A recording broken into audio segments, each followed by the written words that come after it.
Hey, grace and peace. Welcome to Find the Intersection. My name is Paul Dezay, and it is Thursday, and Thursday is all about the Psalm. So, hope you guys are having a good morning. I had a great coffee meeting this morning, talking to someone who's doing some great work here in Muncie, and so I'm invigorated. And so here we go. We're going to be talking about Psalm 126 today. Psalm 126. So Psalm 126, from a context point of view, is a song for pilgrims ascending to Jerusalem.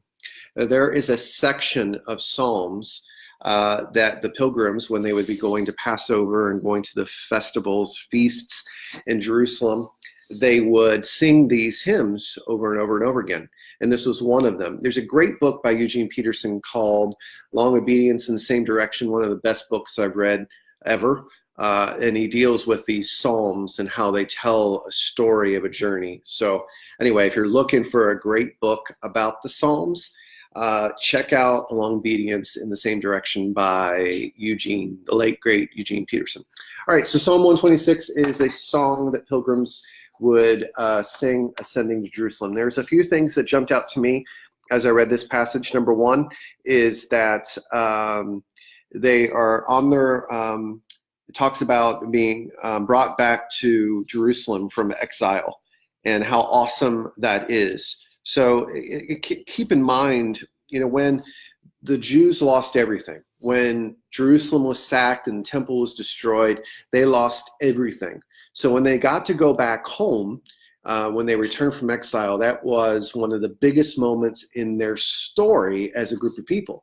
And so that is kind of the context. It says, when the Lord brought back his exiles to Jerusalem, it was like a dream.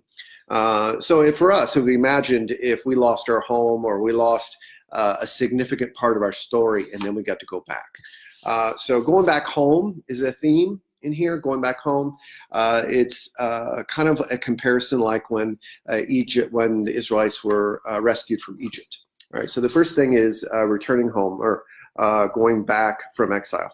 The second thing that stood out to me was the second half of this psalm, verses 4 to 6, speaks to, Lord, finish what you started. So the Israelites got back to home, but home was a mess, right?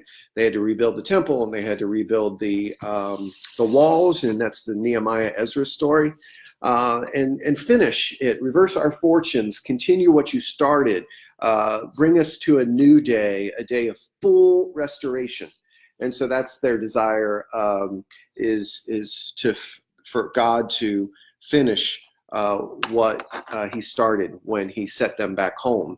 Now finish the restoration. And you think about it from the context of their hopes for the Messiah. When Jesus came, they were hoping that he would finish the restoration from a physical sense of kicking out Roman's occupation from Jerusalem, because they still felt like they weren't fully restored because they weren't free. And so that was the hope. Now, restoration comes in the story of Jesus, not through physical removal of enemies from the land. It comes through the freedom that comes from the cross and freedom from the power of sin over our lives, which is the restoration that really the Psalm's hopes are about. And then the third thing is just a word mention. The word joy is mentioned 3 times. And as you study the Bible, one of the things that we always see is when you see repetitive repetition of a word usage, the author is pointing that out. So the word joy is in there 3 times. It is they sang for joy in verse 2, in verse number 3, amazing things for us, what joy. And then the verse 5, it says, those who plant in tears will harvest will shouts of joy. So the word joy. And so from an application standpoint, I am dealing with joy today. I'm wrestling with what brings me joy. It seems to me like God's rescue of my life from sin and from death should be the source of my joy. But being honest, sometimes that's not always true. I'm looking for other things, outside things, distractions to bring me joy, and I need to refocus and recenter my attentions towards God and trust that his rescue of me is the true source of joy. The word joy comes from the same root word in Greek as grace. And so that's the connecting point for me, is I want to experience the joy of my salvation instead of looking outward. And that's a Lenten theme. So as we reflect during Lent about our own journeys, we realize that oftentimes our hopes are in the wrong things. So anyway, hey, that's it for today. Tomorrow we'll come back. It's my favorite day of the week to do intersections. So we'll talk about the themes, the threads that run through these four passages: John 12, 1-8, Philippians 3, 4 through 14, Isaiah 43, 16 to 21, and Psalm 126.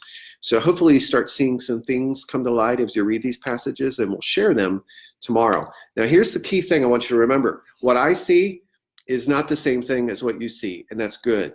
So there's a lot in these passages, and just because God brings certain things to light in my life doesn't mean he's going to bring the same things to light in your life. So we need to learn from each other. So if you have the opportunity to share your insights here in the comments, and you can just throw some few words that jumped out to you in Psalm 126. I'd love to hear what God is saying to you. That's it for today. You guys have a great day, grace and peace, and I will see you tomorrow.